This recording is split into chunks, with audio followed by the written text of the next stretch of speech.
Hi, Namaste, this is Vasant Ponkshe and you are watching my latest video, Hot Bites of Banking and Finance, video number 8. Here we go. It is very interesting to know that the body of chartered accountants, the apex body, we call it as ICAI, is planning to use artificial intelligence to identify non-compliance with respect of financial statements. All the auditors, we all know that non-compliance is required to be red flagged by the auditors. So the auditors institution all over India, they are thinking of using artificial intelligence. The Institute of Chartered Accountants of India, ICAI, they are saying, and they say that the Financial Review Reporting Board, that is called as FRRB, is also thinking of utilizing artificial intelligence, AI, for checking the compliance. And the capability of artificial intelligence, the capability of the analytics is to ensure that the common non-compliances can be caught immediately and they can be flagged immediately. That will reduce the physical burden of the chartered accountants, those who are studying the audits of different accounts. And they are planning to evaluate a system which also will help the scaling up of number of cases to be studied by them, and more number of cases could be reviewed with the use of this artificial intelligence. The another story, we all know that Amazon and Reliance, they are having a big fight, and Amazon has approached Delhi High Court as well as SEBI. They have requested that no objection certificate should not be issued for the business transaction which is taking place in between Future Retail Group and Reliance Retail with the Bianis, because the High Court has already issued, Delhi High Court has already issued the notice, and Amazon has sent another letter to SEBI and all the regional level national election offices and boards not to issue no objection certificate for the $3.4 billion deal which has taken place in between Reliance and the Future Retail Group.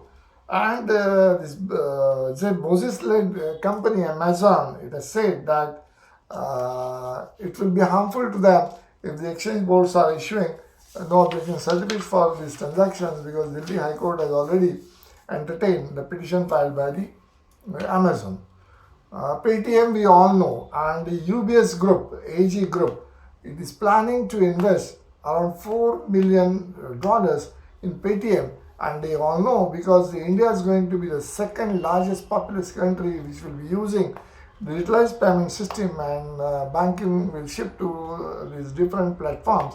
And that is why $400 million are being invested by UBS. And along with them, some of the Swiss banks, their clients are also interested in all that. And surprisingly, you'll be shocked to know that the purchases of Paytm stocks are likely to take place from this Indian fintech company, and they are saying that the stocks will be purchased from some of the employees of Paytm. Here we come to know the role of ESPS, the role of ESOPs which the companies are giving to their employees.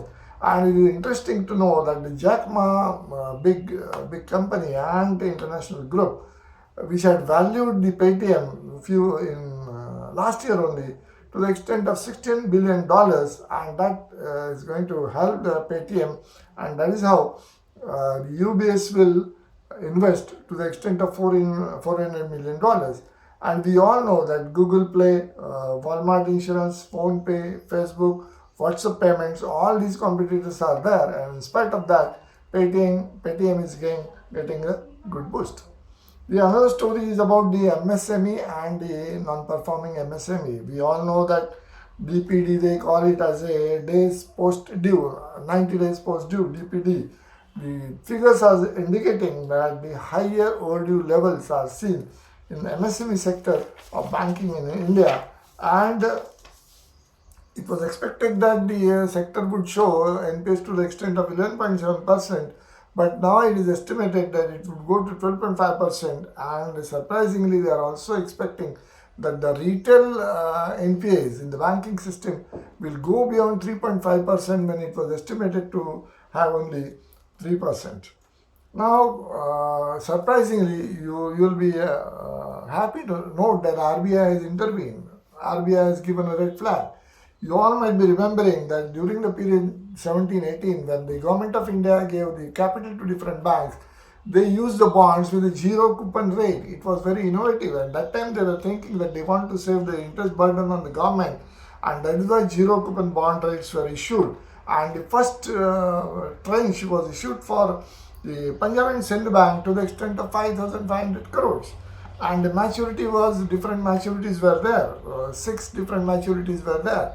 And the duration was 10 years to 15 years, and non-interest bearing bonds were issued. And now the issue has come up as regards, many issues have been raised by Reserve Bank of India, and as a result of that, what was the exact pushing of the capital, investment of the capital in bank, those calculations are stuck up, and some issues have come up in those calculations because the zero coupon bonds were issued, and now the issue has been reflected by Reserve Bank of India. That is why this year it is understood that Government of India has decided that though they will capitalize the bond, different public sector banks, they will not issue a zero coupon rate bank bonds to capitalize the public sector banks.